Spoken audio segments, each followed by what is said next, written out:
So, John, in your time calling games, calling baseball games, and it's not just the only sport you've called, who is the greatest player you ever saw, John? Who would you say that player is? Wow, that's a good question. Who's the best player I've ever seen? Does this have to be someone I called or just seen when I was a kid? No, I think it's you called in your broadcasting career. You're in a booth. Oh, then I mean, I don't know how it could be anyone else but Derek Jeter.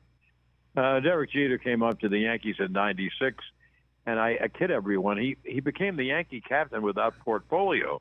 He was the first guy out of the dugout to greet everybody.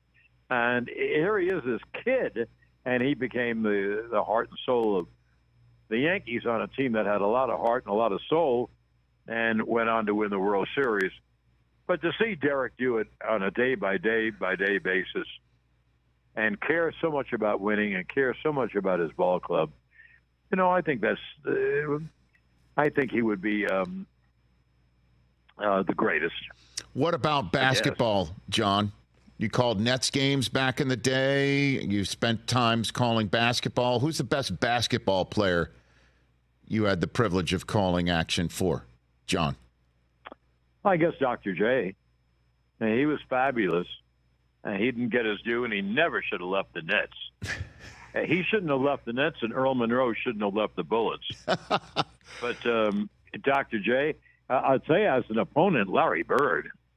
Oh, the things Larry Bird did to the teams that I was broadcasting. The game in New Orleans when he hit in the 60s and hitting shot after shot, falling out of bounds, and they hawk punch, screaming and clapping. And that was really exhilarating. And, I've done so much.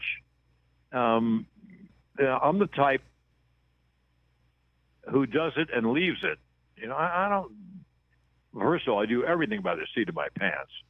I live life by the seat of my pants, and I broadcast by the seat of my pants. So I've done so much. Don't forget the old Bullet days and the Nets days and the Hawks days. Dominique, he was a big part of my career, Dominique, and then all the baseball. Sure, I'm a very lucky person. And then what about you called Islanders action? So would you best hockey player you ever saw that you called, Islanders or not, John? Who was that? Yeah, I don't know who would be the best player, but we just lost one from the Islanders. We had a terrible year for the Islanders. We lost a lot of wonderful people. Yes. And one of them was Mike Bossy. And Mike Bossy was a great goal scorer and a lovely human being. You want to take a shot at football? I'm trying to put a John Sterling a John Sterling Mount Rushmore together here. What about football? I don't know if I could do that. I guess because of his success, Brady. Tom Brady. And I certainly saw the games.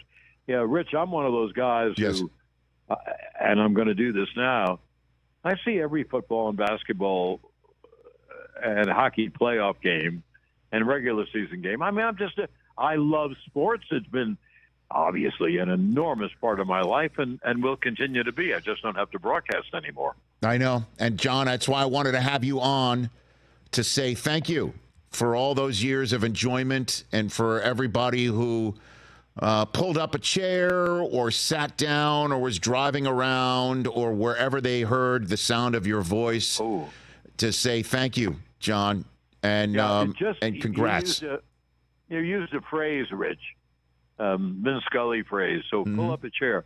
Can I tell you this, how proud I am of another thing? No one would think this. And, of course, it's not true, but I think it's true.